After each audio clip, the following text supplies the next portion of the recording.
domaine de l'influence.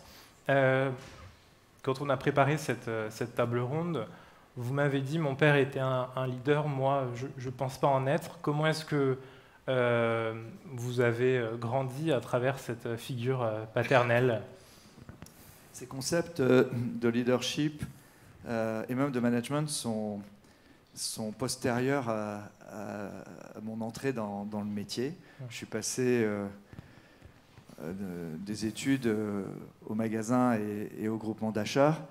Il n'y avait pas ces codes-là.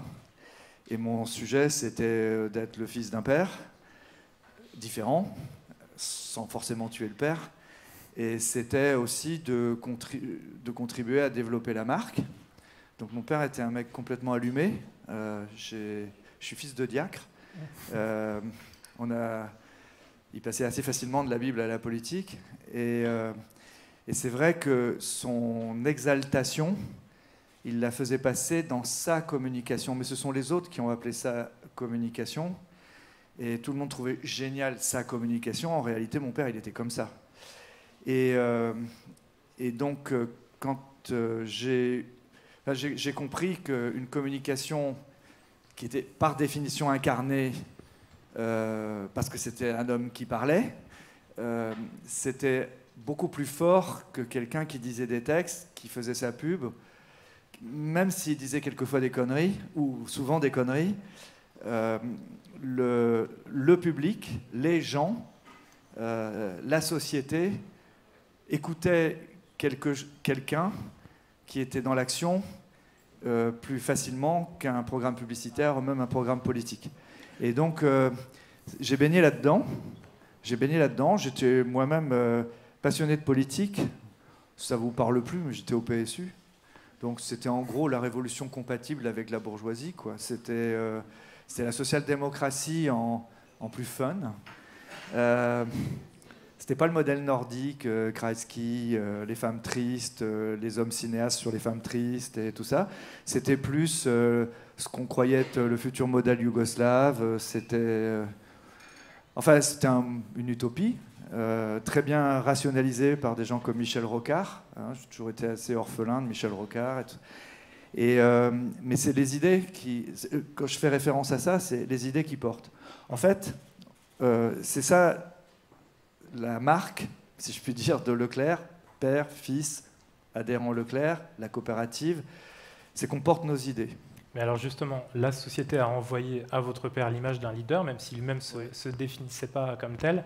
Vous-même, vous dites, moi je ne suis pas un leader, donc quelle est votre définition d'un leader? D'abord, juste comme ça, le leader, c'est ex post qu'on le voit. C'est-à-dire qu'il a... Soit il a un physique, soit il a marqué des points, Mon père, quand on était dans un groupe, on le voyait. Pour ceux qui ont 40 ans et plus, il avait le corps d'un Lino Ventura ou d'un Robert Mitchum, et il avait de la gouaille, une gestuelle. 100 personnes, tu le repérais. Moi, dans 100 personnes, tu ne me repères pas. Et donc, Et d'ailleurs, quand je me suis inscrit à la fac, je croyais m'inscrire à la Sorbonne. Vous savez, de province, il fallait trouver une adresse d'hébergement pour trouver les bonnes facs. Je croyais atterrir à la Sorbonne, je suis atterri à Assas. Je me suis retrouvé avec des musclés en Loden qui adhéraient au GUD. Enfin, c'était la bande à Madelin et tout ça. Et je me suis inscrit au cours de karaté, mais j'ai pas fait... j'ai pas appris le leadership. Enfin, tu vois ce que je veux dire, j'en étais pas, quoi. Donc vous, c'est quelque chose d'inné, en fait, le leadership? Non, donc je ne me suis jamais posé cette question. C'est ça que je voulais te dire. Et je comprends qu'on puisse aborder les choses avec cette sémantique-là, etc. Moi, je dirais peut-être que on va aller vers la réponse à ta question. J'ai tout de suite compris que l'action devait s'accommoder d'une obligation de communication. Je ne dis pas forcément de transparence, mais une obligation de communication, parce que la communication dit l'engagement. Alors pas la communication... Ça peut être dans la pub, ça peut être la pub institutionnelle, ça peut être à l'occasion d'opérations commerciales, mais c'est ce que j'ai appris de mon père, mais aussi d'Antoine Riboud, même de Franck Riboud chez Danone, ce que j'ai appris de Tintin, comment il s'appelait, qui a fait les voyages pour les étudiants,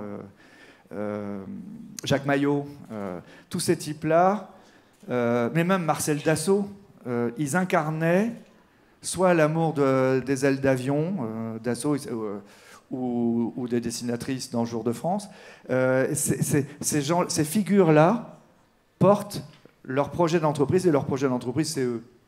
Alors c'est toujours compliqué pour les successions, mais en tout cas, il y a une bonne osmose entre leur discours, il y a une bonne adéquation entre leur discours et le discours interne et le discours externe. Donc moi, j'ai tout de suite compris, après l'expérience de mon père, ou en côtoyant des gens comme ça que j'ai eu la chance de rencontrer, j'ai tout de suite compris qu'il fallait expliquer, qu'il fallait communiquer, que c'était la marque d'un engagement. Et la limite de ça, c'était mon prof de philo que vous avez connu, qui s'appelle Michel Serres, qui disait va pas jusqu'à être transparent. La transparence, c'est pour les petits ruisseaux. Si tu veux être une rivière bien chargée de matière organique, laisse-les découvrir ce que tu transportes et où tu vas. Donc la communication, c'est un engagement. Ça signe un engagement. Et toutes les campagnes de publicité de Leclerc ne sont pas que des campagnes de publicité. Toutes les campagnes commerciales de Leclerc disent quelque chose de la société. Et notre engagement, c'est d'être utile à la société. Pour revenir à vous-même, vous vous définissez comme un influenceur par rapport à votre utilisation des réseaux sociaux? Je ne connaissais pas ce mot avant que l'équipe rédactionnelle de LinkedIn me l'attribue. Et non, je ne connaissais pas. Non, mais après, ça dit la même chose que ce qu'on disait avec d'autres mots. Oui, moi, voilà, je ne me pose pas socialement, je ne me pose pas institutionnellement. Je suis né, j'ai travaillé dans la Californie française qui s'appelle la Bretagne. Et au centre, ils se disent tous leaders, au CAC 40, dans les médias, etc. Donc moi, j'étais en marge de la société, je ne fréquentais pas la mondanité. À Landerneau, le soir, tu n'es pas en sortie de plateau de télé. Donc j'étais plutôt en mode projet. En mode projet, comme l'était d'ailleurs ma génération, de Vincent Bolloré à Louis Leduc. Enfin, je pourrais vous en citer à Pinault. Pinault, quand je l'ai connu, je n'allais pas dire tout petit, mais il était marchand de bois. Bouygues, il était marchand de béton. J'ai fait mes stages étudiants chez lui. Donc, d'où j'étais, parce que c'est ça le parcours, d'où j'étais, je ne cherchais pas le leadership, je cherchais à réaliser des choses.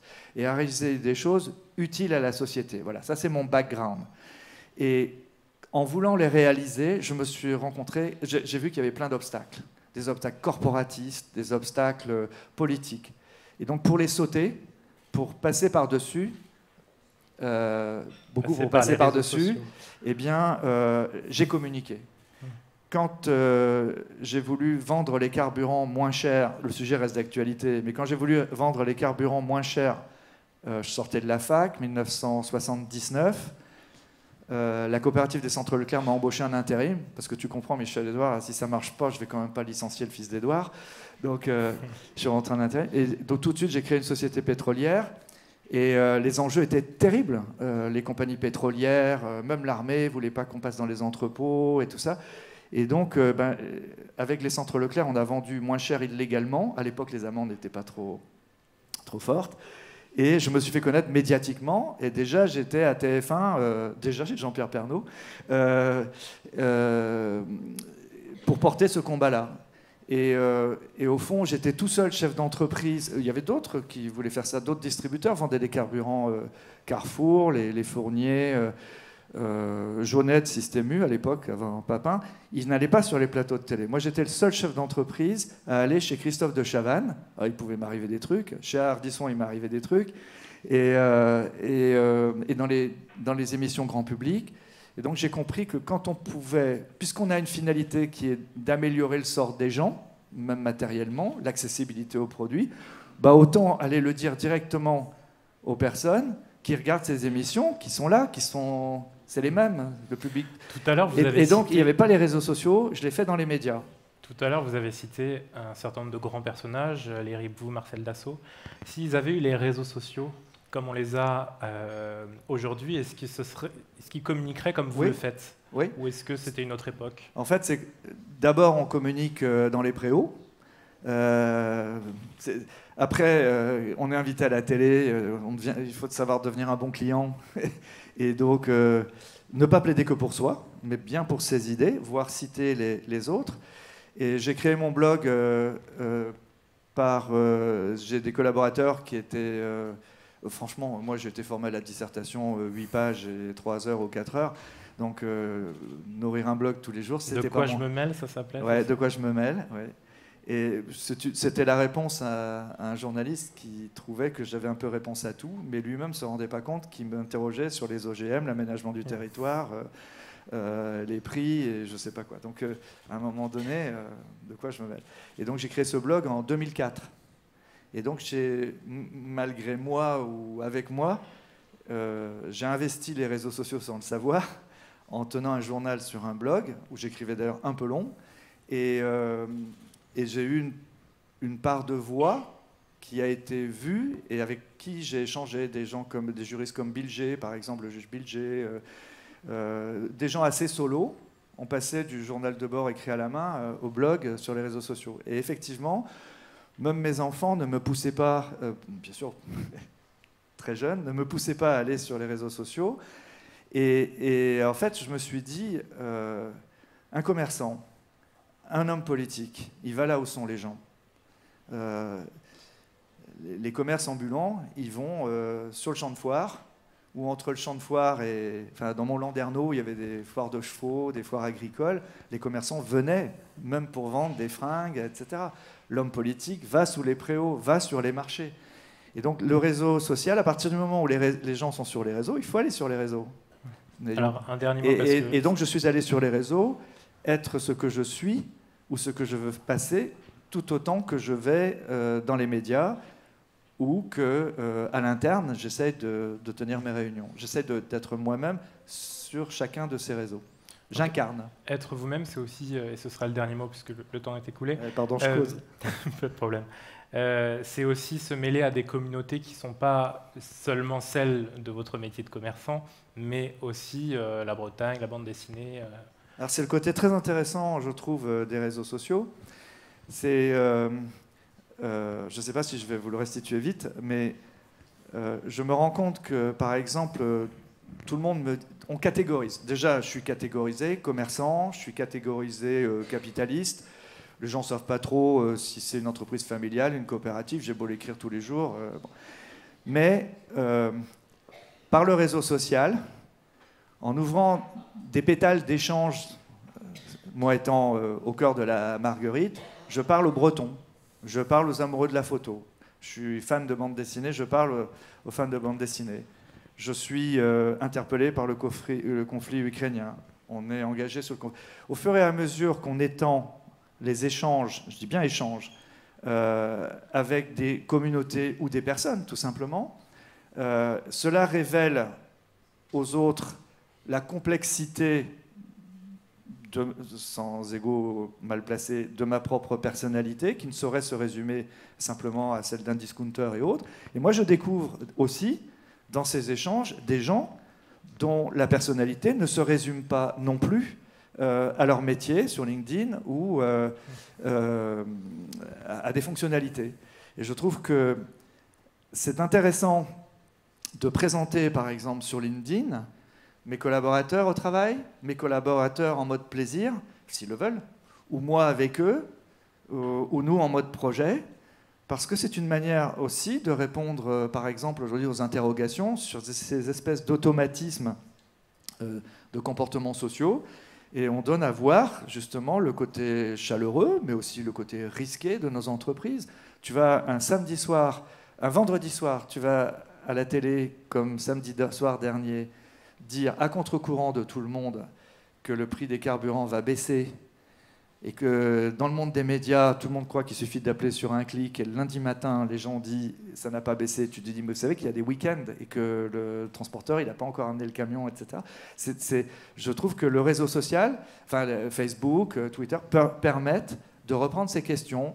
C'est pas la peine de se mettre trop la pression, il faut expliquer, il faut parler.